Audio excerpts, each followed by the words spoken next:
of data types. So data type is, we are telling that there is a variable which is accepting a specific data type. Let's say A1 is a number data type. That means it accepts values like integers, float points like 10, 10.5, 20.5, like that. What will happen if I give a string value to this, right? Instead of 10, if I put a double quotes like this. So when you put double quotes around some value, it become a string. Now you observe there is a error. Type string is not assignable to type number. That means it is alerting us upfront that, hey, you are assigning a wrong value. So we can correct immediately, right? So now the error is gone.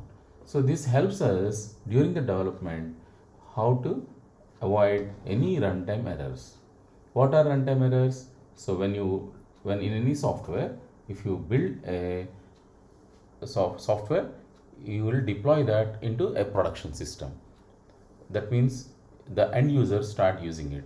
So if you get errors during the end user operations, then the fixing of that bug is very expensive and identifying is also very expensive.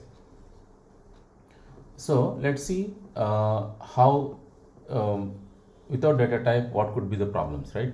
Let us say I have a var, like in JavaScript people use var for declaring a variable, right? And there is no specific data type associated with it. So J1 10, J2 20. So if I add J1 plus J2, this gives a result of 30, right? So if you see, this is the result of 30. At the same time, if I assign instead of J equal to, instead of number, let's say I'll put J double quote, so I'll make it a string. So what will happen if I have J3 plus J4, J3 is 10, J4 is 20.